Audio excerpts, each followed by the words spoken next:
Hi, welcome to Time Out with Coach Ware. Well, I'm not going to be long with you today. I just want to talk about something that I read and picked up and wanted to share it with you guys today.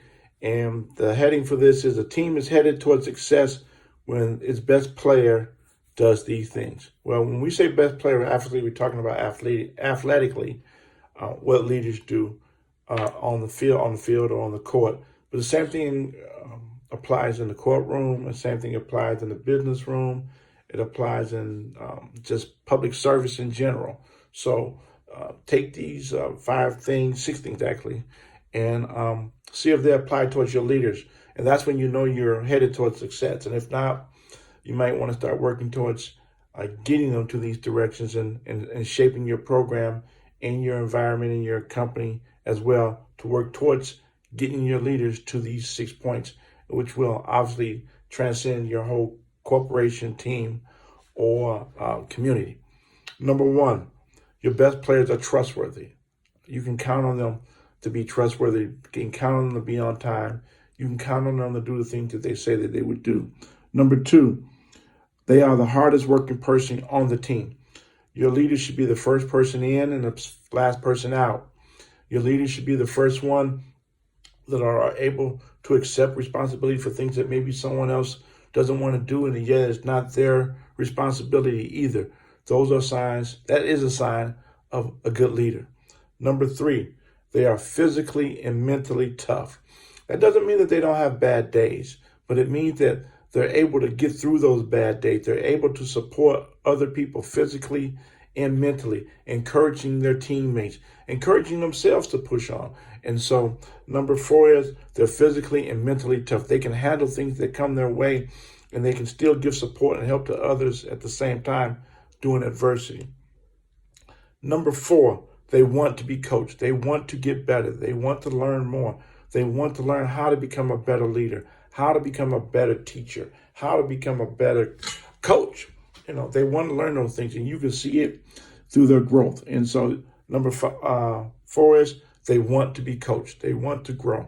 They want to improve. That's another sign that your leadership is headed in the right direction. Your best players, your best people that you can count on. Number five, they're unselfish.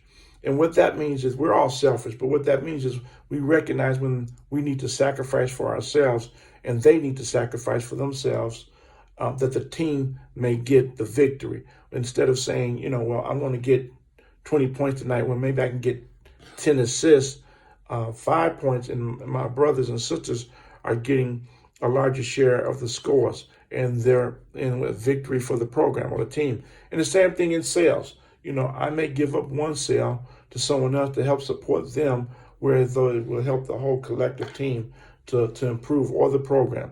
And it's all the same. It's the same within leadership. You have to be unselfish.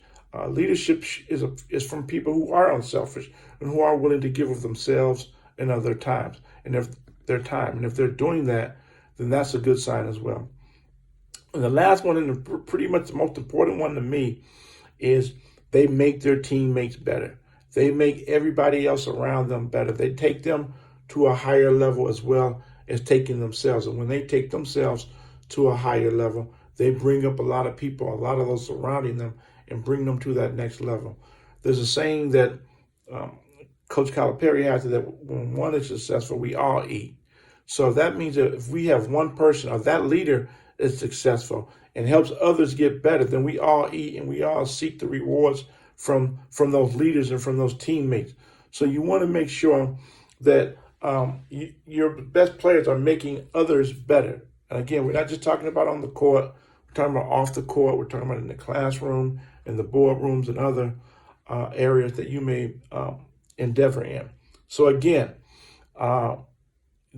this is what your leadership team and your best players and your best individual leaders should be showing and doing. And as you're taking stock of that as a supervisor, as an owner of a company, as a coach, these are some things you should look for and evaluate them. And you need to evaluate your leaders anyway, because you need to know what the effect is on your underlying workers and underlying staff members, how they're feeling and how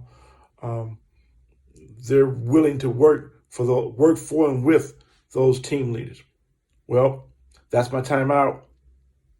I hope you all have a good evening. We love you, and I know, remember your why. Bye-bye. Have a good day.